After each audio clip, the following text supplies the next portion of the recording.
Não é só tempo perdido sobre esse assunto, não é dinheiro, é também a exposição internacional.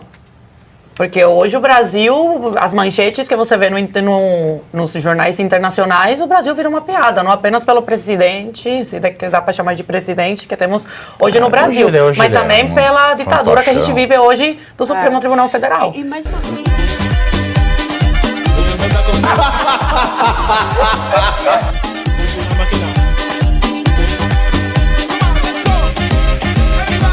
Jurídico deles próprios. Exato. Mas o que a gente vê na prática é a Suprema Corte do nosso país, portanto, fazendo um jogo político com instrumentos da justiça que, nesse caso, são ilegais, porque está ferindo a Constituição. Então, a gente está vendo uma completa roupagem política, como o Barroso sempre fala, né, que o STF já tem essa roupagem política e ele acha isso uma modernidade, uma coisa boa, um avanço político para o nosso país, quando, na verdade, é o maior retrocesso. Tem Constituição no Brasil? Tem. Mas não funciona. Tem, mas acabou. Mas acabou. Tem, mas acabou. E aí, Luiz Arthur Nogueira, o que você está achando de tudo? Porque isso é dinheiro que está sendo jogado. Mais 180 dias de dinheiro jogado pelo ralo. Exato. É a questão de prazo razoável, né?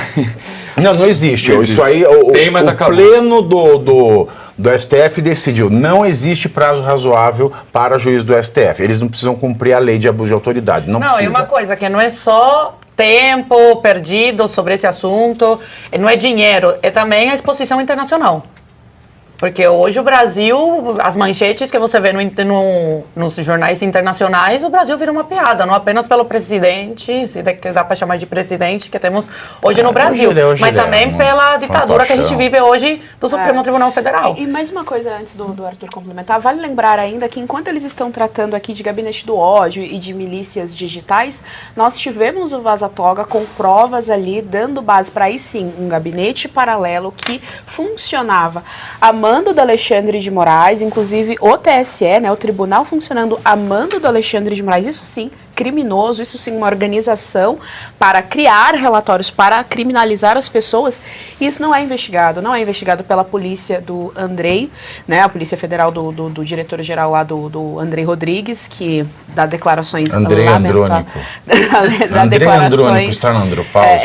Lamentáveis, e eles estão ignorando completamente e tratando esse conto de fadas, né, do gabinete do ódio das milícias digitais como algo, como se ele fosse de fato verdadeiro na esfera da realidade. Exato. Ô, Pavili, por que esse inquérito que quer investigar o tal do gabinete Deixa de eu falar ódio? uma coisa, sabe como que a Janja chama o Andrei? Como? É Andrido. Andrido. É abrido. Entendi. Olímpia! Vai lá, Arthur. Onde ele tira essas coisas, essas sacadas? Se o inquérito quer investigar o tal do gabinete de ódio, por que não inclui o gabinete da criatividade? Não é esse o nome que o Lula deu? Pode ser, né? Porque criatividade é uma coisa do bem. Né? Podia também incluir... Por que o próprio ministro Alexandre de Moraes não inclui o gabinete da criatividade dele mesmo? Lembra? A criatividade da Revista Oeste? Não, mas aí... Aí não pode. Querido, aí ele não comete crime. É a máxima do absolutismo. The king can do no wrong, né? Ou do Mussolini, né? Il duce non può fare errori, né, professor Soda? Ele não comete erros. Inclusive, Não é que nós não temos olhos... valendo-me aqui de Santo Agostinho, dizer que os olhos humanos não são feitos para ver Deus e os ouvidos para escutá-lo, e o pensamento humano sequer é capaz de pensar Deus. Nós não temos olhos para ver Alexandre de Moraes, nem ouvidos para escutar a verdade que ele pronuncia, e o nosso pensamento é inacessível ao pensamento tão majestoso do nosso ditador. Uma salva de palmas. Vamos fazer a semana do ditador. Eu fico com medo. A semana do ditador. Até a palma a gente tem medo aqui. A palma, nós estamos batendo palma com a bunda. Como diz o Lula, com o bumbum. Fica se batendo palma assim, ó. É a palma que a gente bate. Vai lá, professor Suano. Cara, vamos lá. Primeiro, meus cumprimentos. Parabéns, Zoe. Parabéns pela tua coerência. Eu via você quase esganando determinadas personalidades lá na antiga Tupi e agora você ocupando um cargo legislativo. Parabéns. A tua coerência sempre foi espetacular. E agora, vamos direto aqui no ponto, né? Primeiro, eu acho que nos nossos encontros anteriores, Pavel, eu tinha falado o seguinte, que ele jamais iria encerrar esse inquérito por duas razões. Um deles, a Zoe foi precisa, ela disse, ele quer manter o ambiente de medo. Agora, o mais importante, ou tão importante quanto isso, é que ele não pode concluir o inquérito, porque se ele concluir o inquérito, ele tornar público, todas as pessoas vão dizer assim, aqui está errado, isso aqui não existe, isso aqui não é constitucional, isso aqui não é legal, isso aqui é abuso de autoridade, a vírgula aqui está errada, essa palavra também não existe, ele inventou, deve ter usado a criatividade do gabinete dele, ou seja, vai mostrar que tudo é um conglomerado de absurdos, porque não tem nada, então ele não pode encerrar. Eu tenho certeza que daqui a 180 dias vai aparecer mais alguém que vai tropeçar, cair, bater a cabeça, ele vai dizer que isso foi um atentado terrorista e vai pedir mais 180 dias porque ele vai ter que incluir esse elemento. Ele não pode concluir. Então ele precisa manter o estado de medo, que é pior. É chegar alguém e sair no tapa contigo e falar assim, eu vou te pegar na esquina na próxima oportunidade. Você vai passar todo dia passando pela esquina, você vai dizer, meu Deus, será ser hoje? É o que ele quer, porque ele precisa, e isso, da minha perspectiva, é tortura. É uma tortura psicológica muito grave, porque ele joga isso contra o povo inteiro. Aqui, na hora que o Pavinato pediu a salva de palmas, ficou todo mundo, devo ou não devo aplaudir? Ficou não aplauda. Não, imagina.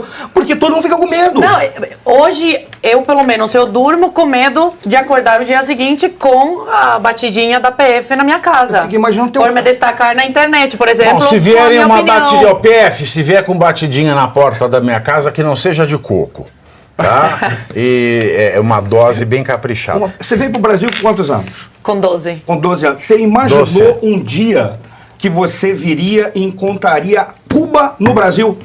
Não.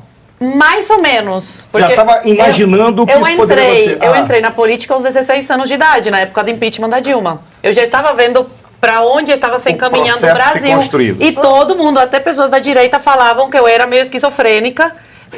Sim, falavam esquizofrênica. Eu ouvi, gente. Exatamente, que eu exagerava, que o Brasil nunca chegaria no ponto que a gente. Por isso que eu estou dizendo da tua coerência, porque eu ouvi pessoas te criticando porque você dizia que a gente caminhava para se tornar ou Cuba ou Venezuela. E eu falava, vocês vão chorar lá na frente como os venezuelanos choram hoje. Porque os venezuelanos, na época do Chávez, falavam que Venezuela vai virar Cuba. Hoje estão chorando arrependidos. Eu falava, o brasileiro vai passar pela mesma coisa. Aconteceu. Nós não podemos menosprezar as modas que Cuba lança. Sempre de olho aberto, com as tendências que Cuba lança. Mas, Pavi, tem uma coisa que você falou na questão, quando o Toffoli disse, isso nós podemos criar esse processo porque foi nas dependências do Supremo.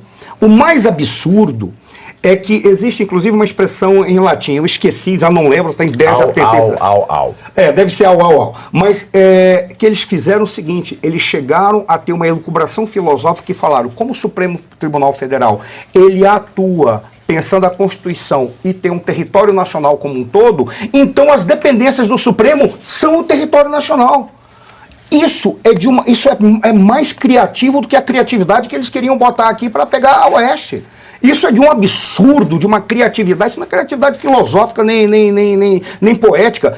Isso é loucura, cara. Porque eles simplesmente jogaram fora todos os limites conceituais para dizer, nós fazemos o que nós queremos. São piores do que o Rei Sol. Todos. Porque o Rei Sol dizia, o Estado sou eu. Mussolini dizia também. Eles não sei, eles estão dizendo que o universo são eles. Porque eles estão falando, bora, dependência é o território brasileiro inteiro. Então, se eles acharem que está fazendo alguma coisa que pode cometer crime, eles não foi cometido um crime, eu posso começar esse inquérito, porque o Pavinato cometeu um crime dentro das dependências do Supremo Tribunal Federal, estando aqui. Exato. O que ele meteu? O completo relativismo, né? Então, primeiro você curte, que é o preço deste programa. Quanto vale o ingresso para ver este palhaço neste picadeiro bonito? Vale uma curtida. Vale o seu like, o seu joinha, o seu gostei. Então, a sua obrigação é curtir. Se puder, comente. Porque quem comenta ajuda no engajamento. Então, primeiro C é curtir. Segundo C é comentar. O terceiro C, o que seria muito louvável, seria você compartilhar. Tem um link que é a setinha, uma setinha assim, meia bomba.